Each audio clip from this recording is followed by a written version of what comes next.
When an arrogant white female cop, believing herself above the law, disrespects a renowned black judge known for his fairness, the courtroom holds its breath. But no one expected his powerful ruling to not only shatter her arrogance, but also change her life forever. Where are you watching from? Share in the comments, and don't forget to hit subscribe for more powerful stories like this. Los Angeles County Courthouse, Monday morning. Sunlight streamed through the large glass windows, illuminating the bustling hallways. The air inside the courthouse was heavy, partly from the constant murmur of whispered conversations, partly from the presence of a figure who was no stranger to controversy.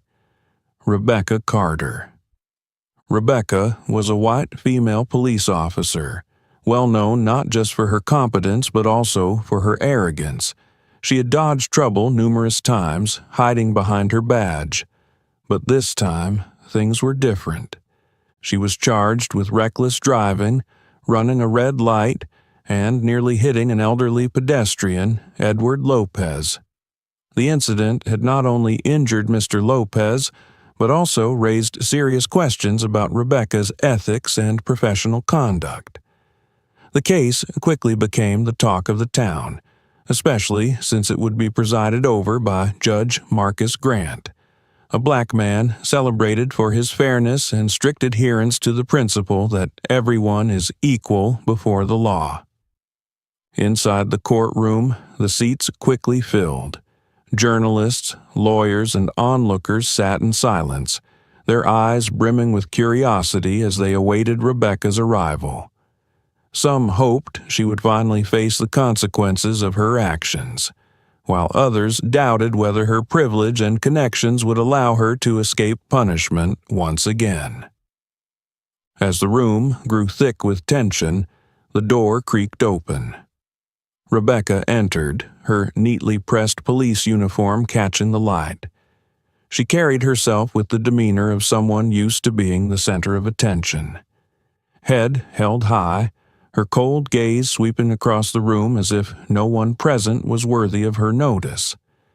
Her blonde hair was tightly tied back, her face meticulously made up, and the sound of her polished shoes echoed sharply on the marble floor. Behind her, her attorney hurried to keep up, his face tight with stress. He leaned toward her, whispering, "Rebecca, remember to act professional. This is not the time to show off." But Rebecca merely smirked, a faint, mocking smile. She didn't reply or slow her stride. When she reached the defendant's table, she sat with icy confidence, placing her bag on the polished wooden surface before crossing her arms. The entire room seemed to hold its breath as all eyes focused on her. Moments later, a side door opened and Judge Marcus Grant entered. A tall man with salt and pepper hair neatly trimmed and sharp eyes framed by metal-rimmed glasses, he exuded an air of authority. Despite the courtroom's tension, he moved with calm precision, embodying the weight of justice itself. "All rise," the bailiff's voice rang out. Everyone stood at attention, everyone except Rebecca, who rose reluctantly, letting out an audible sigh. Her defiance didn't escape Judge Grant's notice, though he chose not to address it. Instead, he gave a slight nod to the bailiff before sitting at the bench, opening the case file, and preparing to commence the trial. His sharp gaze briefly landed on Rebecca, as if measuring the person who now stood before the scales of justice. In that fleeting moment, the room's atmosphere grew heavier, as though everyone could sense that this would not be a typical courtroom proceeding. Rebecca, despite maintaining her outward confidence, couldn't shake an underlying sense of unease. Yet instead of reflecting, she leaned back in her chair, arms crossed, her gaze indifferent as it rested on the judge. To her, this was just another tedious formality, a routine script she'd seen play out many times before and expected to navigate easily once again. What she didn't know was that today would be unlike any other day. Today, justice would prevail. Rebecca sat in the defendant's chair with an icy demeanor, her arms crossed tightly across her chest as if forming a shield against the scrutiny of the entire courtroom. Her sigh echoed loudly, clearly intentional, ensuring that everyone heard it. In front of her was a dark wooden table, a surface soon to bear the weight of her alleged crimes. Yet Rebecca didn't look at it. Instead, her gaze lazily wandered across the room, as if searching for something more interesting to occupy her attention. Outwardly, she wore the uniform of a police officer, a symbol of authority and duty, but her posture, her attitude, sent an entirely different message: defiance, rebellion. Her meticulously manicured nails tapped rhythmically on the wooden surface, producing soft but provocative clicks that filled the tense silence. From the gallery, the attendees of the trial couldn't conceal their unease. A few whispered to one another, their eyes fixed on Rebecca, as if trying to pierce through her facade of arrogance. A middle-aged woman leaned toward the person beside her, speaking in a hushed tone. "She doesn't look like someone about to be judged. It's like she's treating this as her own press conference." Rebecca heard it, but didn't care. A faint smirk played on her lips, as though the whispered comment only bolstered her confidence. By now, Judge Marcus Grant had settled into his seat. He cast a brief but piercing glance at Rebecca, his gaze sharp enough to cut through her layers of defense. But Rebecca didn't return the look. Instead, she adjusted her hair, a deliberate act of provocation, as if to signal her indifference. When the guard's firm voice rang out, "All rise," the courtroom collectively stood, from the spectators to the legal teams. But Rebecca remained seated, her eyes fixed straight ahead, arms still crossed, chin tilted upward in defiance. The sound of shuffling feet and the respectful silence of the room only served to highlight her blatant disregard. Rebecca's lawyer, standing beside her, bent down and whispered urgently, "Rebecca, stand up. This isn't a joke." She turned to him, her icy blue eyes locking onto his, before letting out a dry laugh. "They won't do anything to me. We both know that." Her words weren't loud, but they were audible enough for those nearby to hear. The murmurs in the gallery grew louder. Some frowned, others exchanged uneasy glances. As the courtroom fell still again, Rebecca remained motionless. Only when Judge Grant spoke, his voice deep and commanding, did she finally stir. "Miss Carter, in my courtroom, everyone follows the rules. Stand up immediately." For a brief moment, Rebecca hesitated, but rather than rising promptly, she pushed her chair back slowly, standing with an air of reluctant compliance.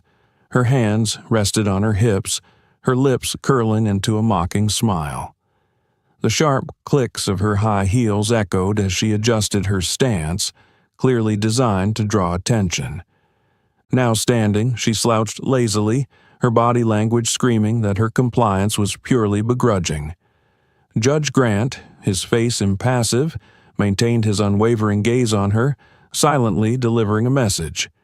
"I see exactly who you are." The tension in the room grew heavy. Everyone could feel the undercurrent of conflict brewing between the two figures at the center of it all, an uncompromising judge and a police officer accustomed to privilege. The battle had already begun, requiring no raised voices or dramatic gestures. Rebecca eventually sat back down after a nod from the judge. She crossed her arms and legs, adopting a posture of casual disdain, as if attending a social gathering rather than a solemn court proceeding. What she didn't realize was that her blatant disrespect was only fueling the storm brewing behind the judge's bench. Judge Grant, after sweeping his gaze across the room, calmly adjusted his glasses. His voice, though quiet, carried a razor-sharp edge as he announced, "Now, we will begin." With those words, the trial commenced, not only to determine the actions of Rebecca Carter, but also to test the limits of justice in the face of arrogance and the abuse of power. The courtroom was so quiet you could hear the pages turn on Judge Grant's desk. With his usual calm demeanor, he opened the case file before him, his voice steady yet commanding. "Ms. Rebecca Carter, you stand before this court today accused of running a red light, speeding without caution, and nearly causing a pedestrian accident. Your actions resulted in Mr. Edward Lopez, 68, being hospitalized with a wrist injury. Do you wish to contest these charges?" Rebecca, leaning back in her chair, adjusted the collar of her uniform slowly. At the mention of Mr. Lopez's name, she raised an eyebrow, then smirked dismissively. "No need. I just hit the gas a little. Who doesn't? Why make such a big deal out of it?" Her words sent a ripple through the room. Whispers of disapproval spread. A few shook their heads in disbelief, while some exchanged glances of outrage. Rebecca's lawyer, seated beside her, flushed red, tugging at her sleeve urgently. "Rebecca, stop. This isn't the time for jokes." But Rebecca ignored him, her cold gaze fixed on Judge Grant. Judge Grant set his pen down deliberately and slowly raised his eyes to meet hers. His face revealed no obvious emotion, but the gravity in his stare silenced the room instantly. His voice was firm as he spoke. "Ms. Carter, are you aware of the consequences of your actions?" Rebecca laughed dryly, the sound echoing uncomfortably in the stillness. She shrugged, her tone dripping with disdain. "The guy's fine. Don't blow it out of proportion. I don't see why we're all here over something so trivial." Once again, the courtroom erupted in murmurs of discomfort. All eyes turned to Judge Grant, awaiting his reaction. But instead of anger, he maintained his composure. "Trivial," he repeated, his voice lower and each word deliberate, as if to engrave them into the heavy air of the room. "Do you consider injuring an elderly man, sending him to the hospital, and leaving him in pain a trivial matter?" Rather than show remorse, Rebecca tilted her head, her lips curling into a mocking smile. "Yes, trivial. I didn't hit him. He's fine. If we made a big deal out of every little stumble, this court wouldn't have time for anything else." Audible gasps filled the room. A few people shook their heads. Others began whispering more audibly. A young woman near the door leaned toward her companion and murmured, "Does she really feel no guilt? Is this how someone in law enforcement behaves?"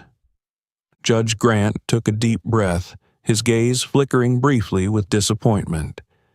He flipped through a few pages in the file before looking directly at Rebecca. His voice, now carrying an undeniable weight, resonated through the room.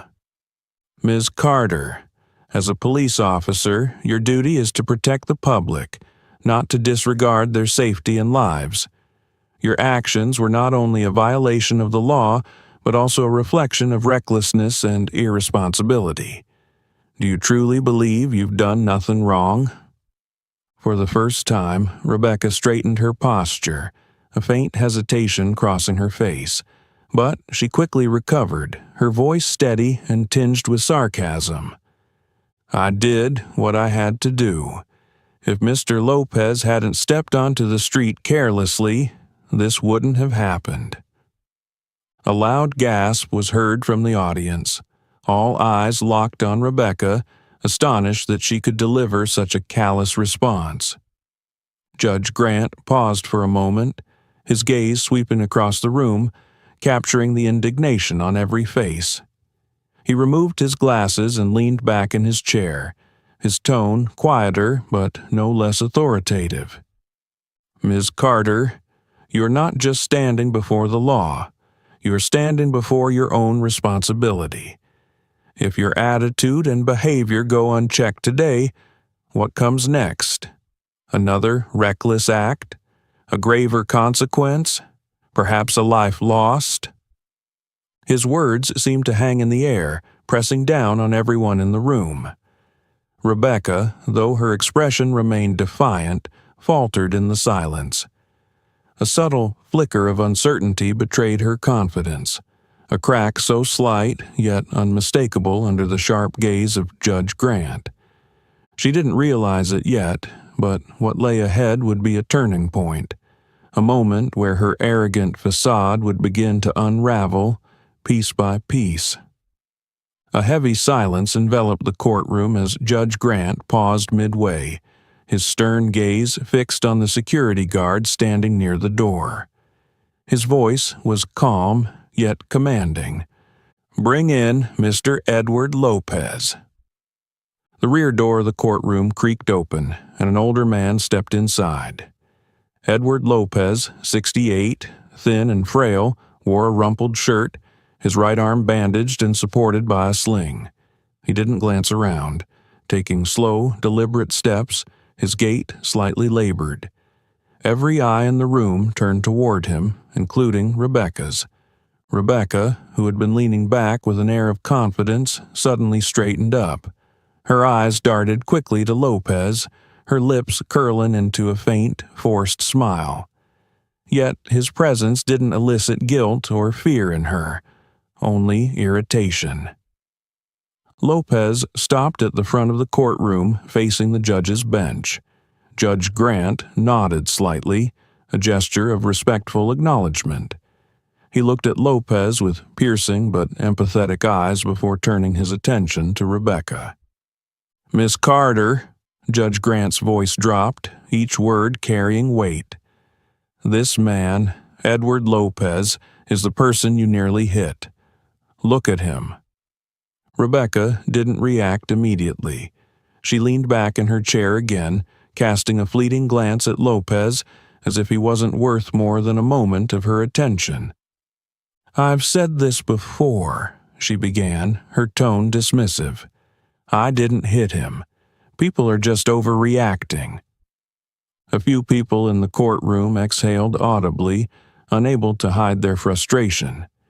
A young man seated near the back shook his head, muttering under his breath. "Unbelievable. How can she say that with him standing right there?" Lopez remained silent. He stood still, his deep, sorrowful eyes seeming to weigh Rebecca's words carefully. There was no anger, no accusations, only quiet disappointment, which made the atmosphere even more stifling. Judge Grant seized the moment, flipping through the file on his desk before beginning to read aloud. His voice was steady, but each word felt like a sharp blade. "Edward Lopez was walking through a crosswalk legally when Miss Carter accelerated from behind. According to witness testimony, not only did she fail to slow down, but she also honked aggressively, forcing Mr. Lopez to jump out of the way. In doing so, he fell to the ground and was injured." He paused, raising his eyes to meet Rebecca's. "Medical reports confirm that Mr. Lopez suffered a fractured wrist. He underwent surgery and is now in recovery, enduring weeks of pain." Rebecca began to fidget slightly, rubbing her hands together. Her confident demeanor faltered momentarily before she quickly regained composure. "I'm not denying he fell, but it wasn't my fault. If he hadn't been so slow crossing the street, none of this would have happened." Her words sent a ripple of shock through the courtroom. Several people couldn't hold back, gasping audibly in outrage. Judge Grant placed his pen down and leaned forward, his piercing gaze locking onto Rebecca. "Miss Carter, are you saying that the responsibility lies with an elderly man, walking legally, while you, the driver in control of the vehicle, bear no fault whatsoever? Rebecca opened her mouth to respond but hesitated, unable to form a convincing reply. Instead, she leaned back again, crossing her arms over her chest, feigning indifference. Judge Grant studied her for another moment before turning to Lopez. His tone softened as he asked, "Mr. Lopez, I know this is difficult, but is there anything you'd like to say to the court?" Lopez took a deep breath, his gentle, unassuming eyes showing no trace of resentment. His voice was hoarse but steady, each word clear and deliberate. "I don't want her to face a harsh punishment. I only want her to understand that her actions can destroy lives if she doesn't change. I don't want anyone else to go through what I've endured." His words left the courtroom in silence. Even Rebecca, though she tried to maintain her cold demeanor, couldn't completely mask the flicker of unease crossing her face. Judge Grant nodded, his eyes reflecting a mix of empathy for Lopez and sharp disapproval for Rebecca. Turning back to her, his gaze hardened. "Miss Carter, Mr. Lopez's words highlight something you lack: understanding and accountability. This is no longer just about a minor accident. This is about you abusing your privilege and power to shirk responsibility. And in this courtroom, that will not be tolerated." The judge's words rang like a bell, signaling that the clash between justice and arrogance had reached its boiling point. The entire courtroom sank into a heavy silence following Judge Grant's stern words. Rebecca, despite sensing the outraged stares from all directions, refused to back down. She sat upright, her gaze indifferent, her lips curled into a mocking smile. "I don't believe I did anything wrong," she emphasized, her voice carrying a defiant tone. "I know the situation better than anyone else. This is just a misunderstanding blown way out of proportion." Murmurs of disapproval rippled through the audience. A middle-aged woman turned to the person beside her, whispering with exasperation, "She's not even remorseful. It's horrifying that an officer could behave like this." Judge Grant maintained his composed demeanor, but his expression grew increasingly severe. Leaning forward, his hands clasped on the bench, his voice resonated through the room, steady but commanding. "Ms. Carter, do you understand that neither your rank nor your badge places you above the law? Your duty is to protect citizens, yet your actions put them in harm's way. If you refuse to take responsibility now, who will when something worse happens?" His words struck like blows against Rebecca's arrogant facade. She bit her lower lip, a fleeting gesture betraying the insecurity she tried to mask. But, almost immediately, she let out a nervous chuckle, attempting to reclaim her confidence. "So, you're saying this is all my fault because I was speeding a little? You're blowing this way out of proportion." Her response froze the room. The spectators shook their heads, a few exhaling audibly in frustration. Even her attorney, seated beside her, raised a hand to his face, clearly wishing to avoid the judge's gaze. Judge Grant paused, as if weighing each word carefully. Then, rising to his full height, he fixed his piercing gaze on Rebecca. "Ms. Carter, this isn't about me blowing things out of proportion. This is about accountability, the consequences of your actions, and the attitude you're displaying. If someone with your privilege refuses to admit fault, what example are you setting for those you are entrusted to protect?" Rebecca fell silent, though her face still strained to maintain an air of defiance. Yet her hands, tightly clenched in her lap, revealed that the judge's words had indeed hit a nerve, however small. Judge Grant continued, his voice steady but weighted with gravity, like the hammer of justice itself. You've heard Mr. Lopez's testimony. He's not demanding severe punishment for you. He only hopes you understand the consequences of your actions. But so far, you've refused to acknowledge any responsibility. This attitude isn't just an insult to Mr. Lopez, but to the very justice you swore to uphold. The air in the courtroom seemed to thicken, Judge Grant's words reverberating beyond Rebecca, touching everyone present. Rebecca shifted uneasily in her chair, for the first time appearing rattled. However, she quickly masked it by crossing her legs and folding her arms across her chest, her gaze attempting to reclaim its rebellious edge. Fine. If you think I'm wrong, then punish me. But I'm not going to pretend to be sorry for something I didn't do. The murmurs swelled again, louder this time. Rebecca's attorney leaned in, whispering urgently in her ear, but she merely shook her head, refusing to listen. Judge Grant placed his hands on the bench, his sharp gaze locking onto hers with an intensity that seemed to slice through her pretense. His tone was cold and resolute as he spoke. Very well, Miss Carter. If you seek unyielding justice, this court will not disappoint you. His words landed like the blow of a gavel in the minds of everyone present.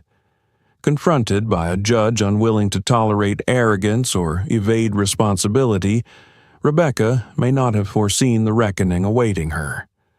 But one thing was certain.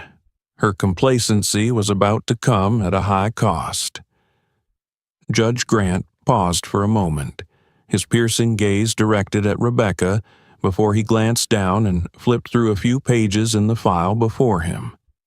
The sound of the turning pages was faint, but in the courtroom's heavy silence, it carried a tension as ominous as a brewing storm. After skimming the documents, he raised his head, his deep, resolute voice breaking the stillness. After considering the circumstances of the case and the defendant's attitude, the court hereby sentences Rebecca Carter to 200 hours of community service at the Los Angeles Veterans Assistance Center. The room fell silent, as though time itself had stopped. Rebecca, who had been lounging comfortably in her chair, shot upright. Her eyes flashed with anger. "You want me to work there? No way!" Her voice rang out, shattering the solemn atmosphere of the courtroom. Her attorney immediately reached out, tugging at her arm and whispering urgently, "Rebecca, be quiet. Don't make this worse." But she shrugged his hand off, ignoring his plea. Rising to her feet, she pointed a finger at Judge Grant, her eyes blazing with fury. "You can't force me to do that. I'm not a criminal, and I certainly won't stoop to scrubbing floors or doing menial labor at that place." Her words landed like a slap across the courtroom. Some onlookers gaped, stunned, while others exhaled sharply in disapproval. Rebecca's attitude had transcended arrogance, veering into outright insolence. Judge Grant's expression remained composed, but his tone turned icy as he responded. "Ms. Carter, this is not a suggestion. This is a court order. Should you refuse to comply, I will not hesitate to replace this sentence with a harsher one, potentially including jail time." The words struck Rebecca's pride like a hammer blow. She stood there, her lips pressed tightly together, the fury on her face barely masking a flicker of helplessness. After a moment, she drew a deep breath, forcing a semblance of control, and scoffed. "Fine. If you think making me work there will accomplish anything, go ahead and try." Her gaze was defiant, but something in her voice betrayed a slight uncertainty this time. Judge Grant didn't respond immediately. Instead, he leaned down, signed a stack of papers, and then lifted his head to meet her eyes squarely. "You will report to the center daily, from 8 a.m. to 4 p.m. Your duties will include meal preparation, cleaning, and assisting veterans with daily activities. The center's management will provide weekly progress reports. And remember, if you fail to meet these requirements, we will reconvene here, but by then, you will have no alternative." His voice was steady, but every word etched itself into the silence of the room. Rebecca clenched her fists, her eyes blazing with suppressed rage. Turning to her attorney, she hissed through gritted teeth, "He can't do this. I'll appeal." Judge Grant, as though anticipating her outburst, gave a slight nod. "You have the right to appeal, but let me remind you, not every battle can be won through sheer arrogance." His words hung in the air like a somber echo. The courtroom's collective attention remained fixed on Rebecca, who, at that moment, could only lower herself into her chair, her face flushed with indignation. When Judge Grant lifted his gavel and brought it down sharply, declaring, "Court adjourned," the sound was like a heavy punctuation mark, one that put an end to Rebecca's sense of entitlement. But for her, this was merely the beginning of a lesson she had never imagined she would have to learn. Her attorney hastily gathered his documents while Rebecca sat motionless, her eyes scanning the departing crowd. The stares bore into her, some angry, some disappointed, others pitying, searing the image of her defeat into her memory. Outside the courtroom, the midday sun cast bright rays across the plaza. But for Rebecca, they only illuminated the unease and alienation she was trying so hard to mask. And though she refused to admit it, deep within, Judge Grant's words continued to echo, leaving her with a nagging thought she couldn't shake. Had she truly been wrong? Rebecca stepped out of her car, the morning sun glaring into her tired eyes after a long, aggravating night. In front of her stood the Los Angeles Veteran Support Center, an aging building with white walls that had yellowed over time. The sign on the door read, "A place to rebuild lives," making her smirk bitterly. With a heavy sigh, she adjusted her simple business attire, a style she wasn't accustomed to, and walked inside. The interior of the center was a stark contrast to the opulence she was familiar with. Plain wooden tables were neatly arranged. A group of veterans sat chatting, while others quietly read or gazed out the window. The atmosphere wasn't somber, but carried a calm austerity that felt foreign to Rebecca. A middle-aged woman with silver hair and a no-nonsense demeanor approached her. This was Linda, the center's manager. Linda looked Rebecca up and down, unimpressed by her presence. "You must be Carter," Linda said, her voice steady, cold, yet professional. Rebecca nodded, forcing a faint smile. Linda didn't offer warmth. She handed Rebecca an apron and pointed toward the kitchen. "Starting today, you'll be working here. First task, help prepare breakfast in the kitchen." Rebecca took the apron, eyeing it as if it were an alien artifact. She reluctantly made her way to the kitchen, where a few people were busy chopping vegetables, frying eggs, and brewing coffee. The aroma of food filled the room, but to Rebecca it was anything but pleasant. An elderly man with white hair and a kind smile looked up as she entered. "New here, huh?" he asked, his voice gentle but warm. Rebecca gave a slight nod, avoiding eye contact. "I'm Joe. Today's menu is scrambled eggs and toast. Think you can help me set the tables?" She wanted to refuse, to explain that she wasn't here for such tasks, but Judge Grant's words echoed in her mind. This isn't a suggestion. Swallowing her protest, Rebecca followed his instructions, picking up a tray and methodically setting plates on the tables. She kept her distance from everyone, her eyes wandering as though she wanted to remain untouched by her surroundings. But her silence didn't last. A veteran with a missing arm, replaced by a prosthetic hook, sat down near her. He didn't look at her but stared at his plate, his voice low but firm. "You're new, right? It's obvious. What do you think this place is?" Rebecca looked up, startled by the bluntness of his question. She hesitated, unsure how to respond. The man continued, his tone devoid of malice but filled with raw truth. "We don't need your pity if that's what you're thinking. We fought, we lost, and now we're just trying to live. You don't have to like it here, but at least respect it." His words left Rebecca silent. For reasons she couldn't explain, they stirred a vague sense of shame within her. The day went on with menial tasks, clearing tables, washing dishes, and helping prepare lunch. Rebecca felt every gaze in the center on her, not hostile, but evaluative, as though they were waiting to see how she would react. During a break, Rebecca sat alone in a corner. From her seat, she could see the veterans talking among themselves. Their stories weren't about what they'd lost, but what they hoped to rebuild. A home, steady work, a second chance. A young woman with piercing eyes and a scar running from her cheek to her neck approached Rebecca.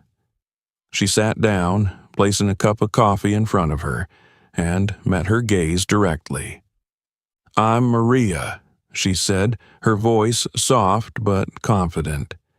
"I used to think I didn't need anyone's help until I had nothing left to hold on to." Rebecca didn't know how to respond.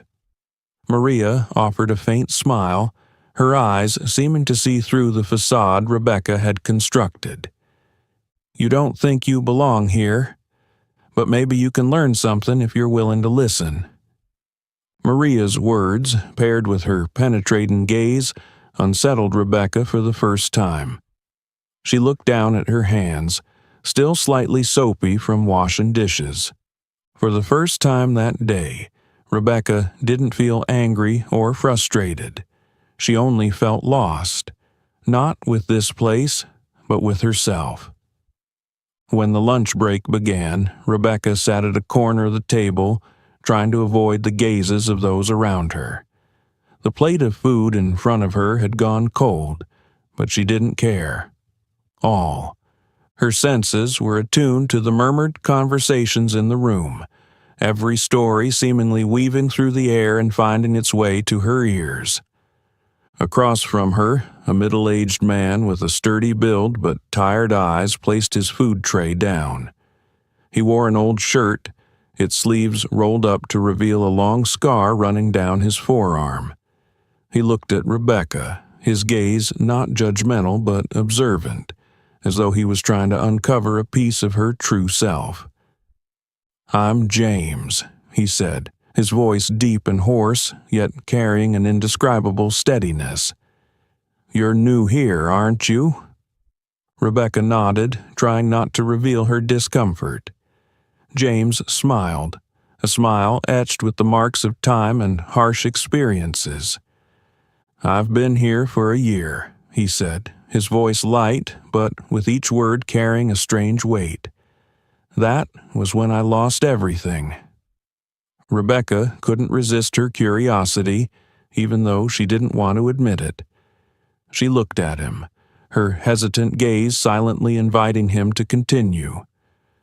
"I used to be an infantry soldier," James went on, his fingers tapping lightly on the table as if to dispel some lingering memory.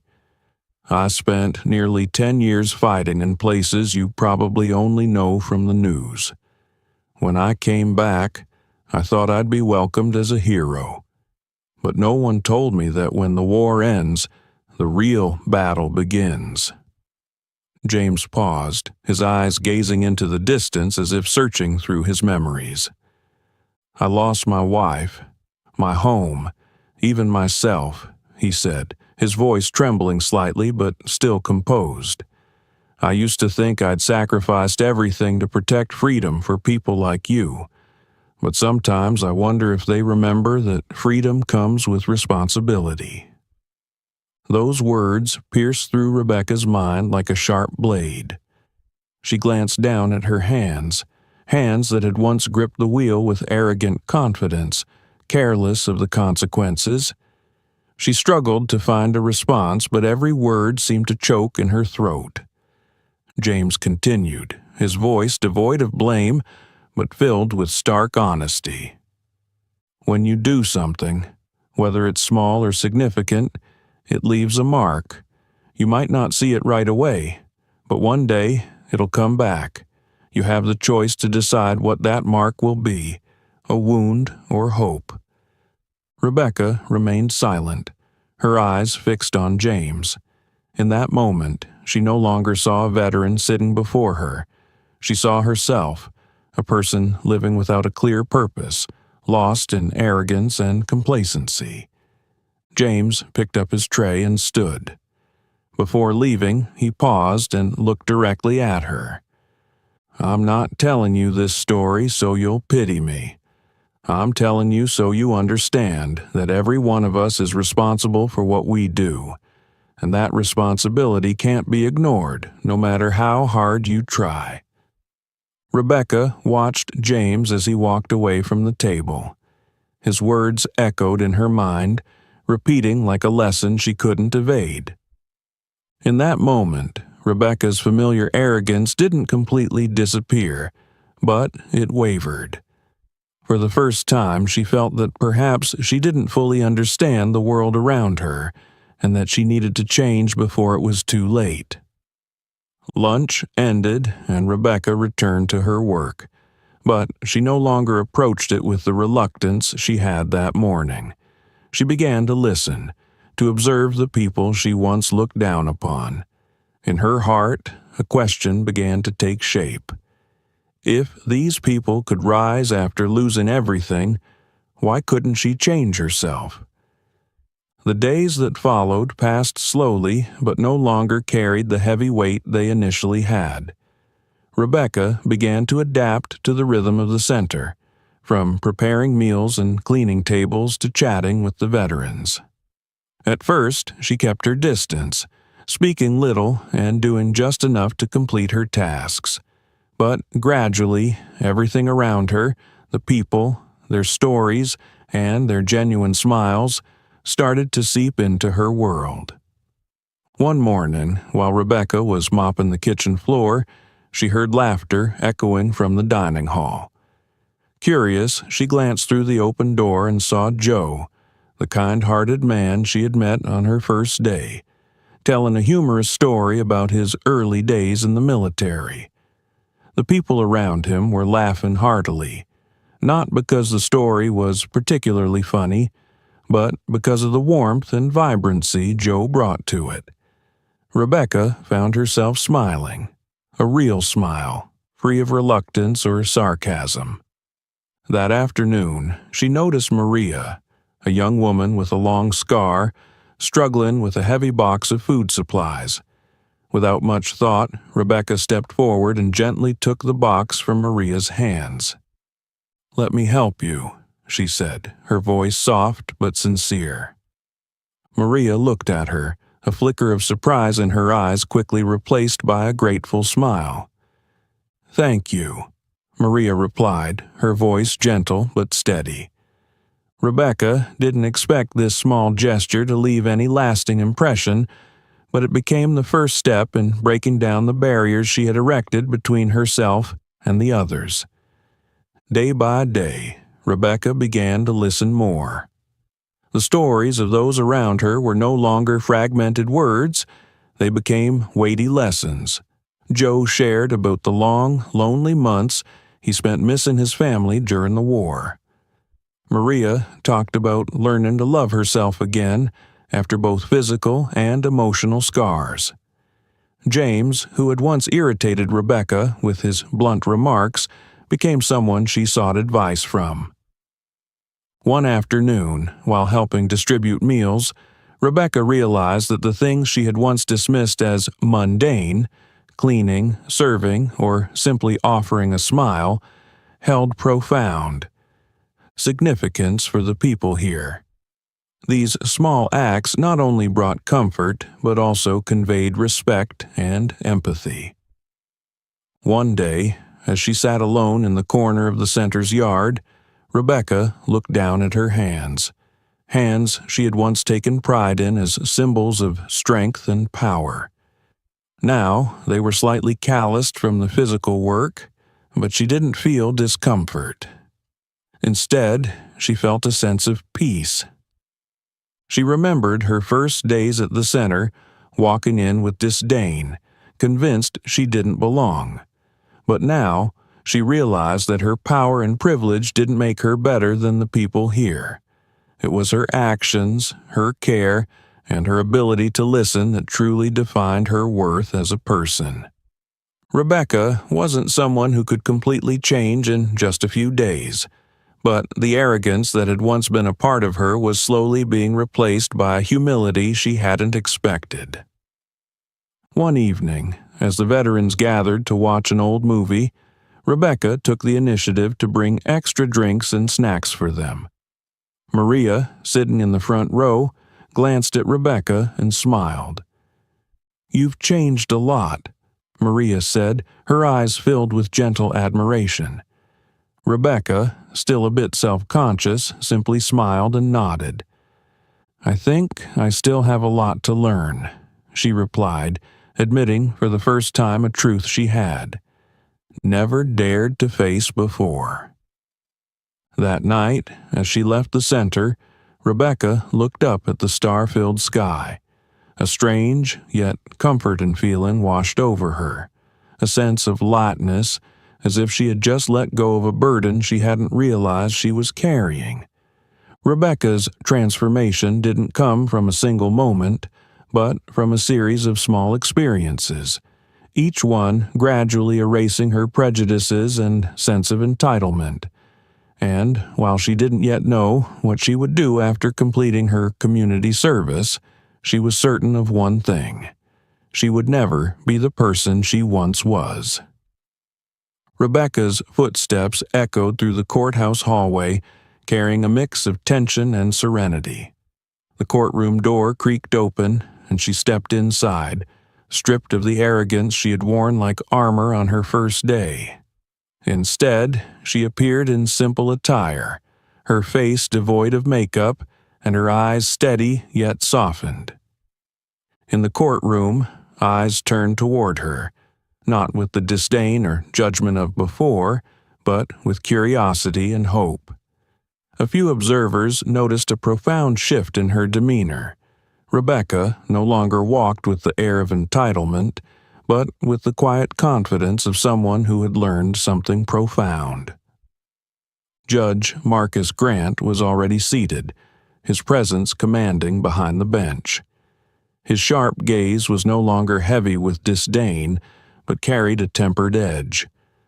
As Rebecca stood before the defendant's table, he gave a slight nod, signaling the start of the proceedings. Judge Grant began. "Ms. Carter, you have completed 200 hours of community service at the Veteran Support Center. Today, the court convenes to review your progress and determine whether the sentence has fulfilled its purpose. Do you have anything you wish to say?" Rebecca drew a deep breath. Her eyes didn't waver. They met the judge's with a steady gaze. When she spoke, her voice lacked its former arrogance or defiance. Instead, it carried humility and sincerity. "Your Honor, when I first walked into the center, I thought of it as nothing more than a punishment. I didn't believe I would learn anything from it, but the people I met there, they taught me more than I could have imagined, about sacrifice, patience, and responsibility." She paused, her eyes blinking rapidly as though to hold back emotion, before continuing. "They don't have privilege or power, but they possess something I had lost long ago: compassion. I realized that my privilege didn't make me better. It blinded me. I was wrong. Wrong to think I wasn't accountable, and wrong to look down on others." The room fell into a hushed silence. Rebecca's words weren't just an apology. They were a genuine confession that resonated deeply with those present. Judge Grant remained silent for a long moment, his gaze fixed on Rebecca. Finally, he spoke, his voice calm but weighty. "Ms. Carter, I have encountered many individuals in this courtroom. Some come here to evade responsibility. Others, like you, initially fail to see the need for change. But very few, after serving their sentence, can stand before me and speak as you just did." He clasped his hands together on the bench before continuing. "A true expression of gratitude, as I've often said, is shown through action. What you've learned should not end with words. It must guide how you live and work from this day forward." Rebecca nodded, her eyes reflecting a newfound resolve. Before the proceedings concluded, Rebecca turned to Mr. Edward Lopez, the man she had nearly harmed in the incident that brought her here, the man whose disappointment had shaken her during her first trial. "Mr. Lopez," Rebecca began, her voice trembling slightly but firm with determination, "I want to apologize for what I did, and I thank you for not seeking vengeance, but instead for hoping that I would understand the consequences of my actions. I promise I won't forget this lesson." Mr. Lopez, seated among the spectators, offered her a gentle smile. He nodded, his eyes no longer filled with disappointment, but with quiet faith. Judge Grant struck the gavel, signaling the end of the session. "Ms. Carter, the court acknowledges that you have fulfilled your sentence. I hope that, from now on, every action you take reflects the lessons you've learned." Rebecca bowed her head in gratitude, not out of obligation, but with genuine thankfulness. As she stepped out of the courthouse, the morning sunlight touched her face. For the first time in years, she felt unburdened, as if invisible weights had been lifted from her shoulders. She knew her journey wasn't over, that the lessons she had learned at the center weren't confined to 200 hours of service, but would stay with her for life. And now, she was ready to face the world, not with arrogance, but with the humility and responsibility she had rediscovered. Rebecca hesitated in front of the courtroom door, her gaze wavering as she glanced toward Mr. Edward Lopez, who sat quietly in the gallery. Mr. Lopez seemed oblivious to her glance, his hand gently adjusting the sling on his injured arm. His face no longer bore the exhaustion it had when they first met, but his peculiar calmness now made Rebecca feel self-conscious. She took a deep breath, gathering her courage, and approached him. Her soft footsteps echoed, drawing Mr. Lopez's gaze upward. When their eyes met, Rebecca stopped, her eyes brimming with the guilt she had long hidden. "Mr. Lopez," she began, her voice trembling but sincere, "I'm so sorry for what happened. I never intended to hurt you." She bowed her head deeply, as though to express a remorse that words could never fully capture. In that moment, the arrogance that had once defined her was entirely gone. She was no longer a woman evading accountability, but someone standing before the consequences of her actions with genuine humility. Mr. Lopez remained silent for a moment. His gaze was gentle, devoid of the disappointment Rebecca had seen before. All that remained was profound empathy. He smiled softly and spoke in a calm yet firm voice. "I don't need an apology, Miss Carter. I just need you to understand." Rebecca looked up at him, her eyes blinking back emotion as she absorbed his words. "I do understand," she replied, her voice steadier now. "I understand that my actions could have led to far worse consequences, and I understand that I need to take responsibility, not just to you, but to everyone around me." Mr. Lopez nodded, his expression showing a trace of relief. "If you truly understand, then I trust you'll never let something like this happen again. Sometimes, recognizing our mistakes is the first step to becoming a better version of ourselves." A sense of relief washed over Rebecca, a feeling she hadn't experienced before. She hadn't expected such a simple apology to bring such clarity, a release from the guilt and pride she had clung to. "Thank you," she said softly, her voice filled with gratitude. Mr. Lopez stood, his injured arm securely supported in the sling. Before leaving, he looked directly at Rebecca, as if to emphasize one final point. "You're a strong person, Miss Carter, but real strength doesn't come from power or status. It lies in how you use them to make things better." His words served as a final reminder, etched deeply into Rebecca's mind. As Mr. Lopez walked out of the courtroom, Rebecca remained rooted to the spot, watching his figure disappear through the door. A fleeting sense of emptiness passed over her, but it was also an invitation to begin anew. Outside the courthouse, the midday sun streamed down onto the steps where the attendees had begun to disperse. Rebecca stepped out slowly, her movements lighter than they had been before. She spotted Mr. Lopez standing nearby, chatting with a few people, his smile brighter than she had ever seen. Though she knew she couldn't change the past, Rebecca realized that the future was still hers, a chance to start over, to turn what she had learned into meaningful actions, as Judge Grant had advised. That apology wasn't just for Mr. Lopez, it was a promise to herself, a vow to become someone better, more reliable, and humbler. Rebecca slowly descended the courthouse steps, a place she once entered with an air of arrogance and a conviction that she could evade any accountability. But this time, she walked away with a completely different mindset. Her face no longer held its rigid expression, and her eyes no longer glimmered with defensiveness. Instead, she looked like someone who had emerged from a long, grueling inner battle, not to win, but to rediscover herself. Her car was parked nearby, but Rebecca didn't hurry toward it. She paused, tilting her head back to gaze at the clear blue sky. A gentle breeze swept by, carrying a soothing sensation akin to the fresh start she now felt within.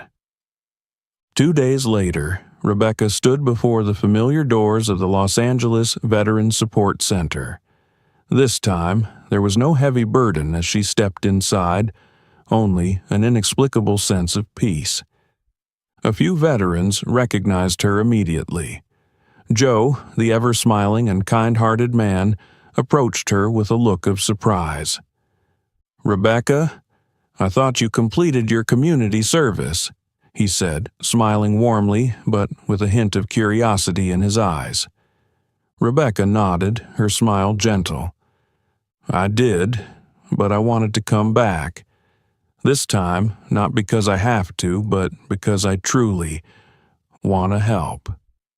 Joe said nothing more, merely giving her a soft pat on the shoulder, a silent gesture of encouragement. Rebecca started again with the familiar tasks, preparing meals, cleaning, and chatting with the veterans.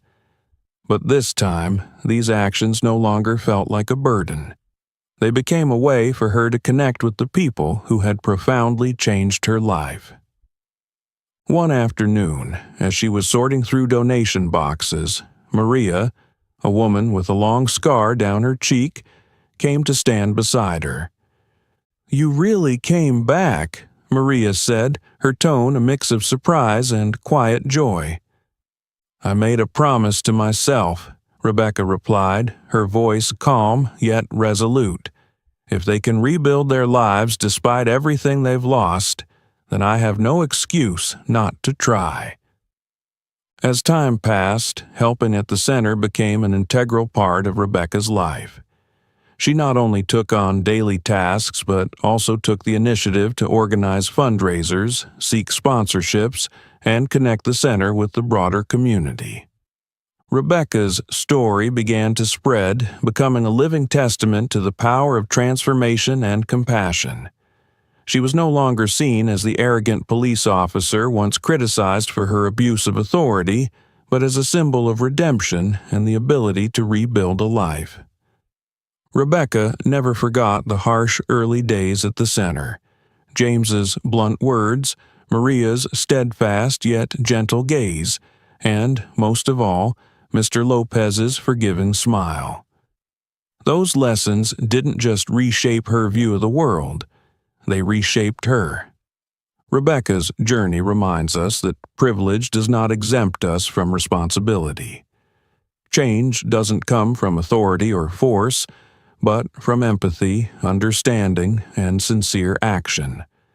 Only when we are willing to listen and confront our mistakes can we create meaningful change, not just for ourselves but for the world around us.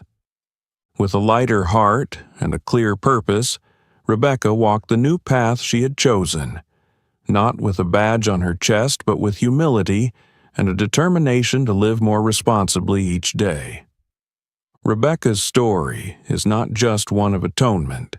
It's a powerful testament to the possibility of change if we dare to face our mistakes and open our hearts to life's lessons. From an arrogant and lost woman, she learned the value of accountability, humility, and the strength of compassion. If you were in Rebecca's position, would you have the courage to change and make amends? How do you think a small act can create a big difference? Share your thoughts in the comments below. If this story moved or inspired you, don't forget to like, share it with your friends, and subscribe to our channel for more meaningful content. We're here to share stories that make you reflect and feel more deeply about life.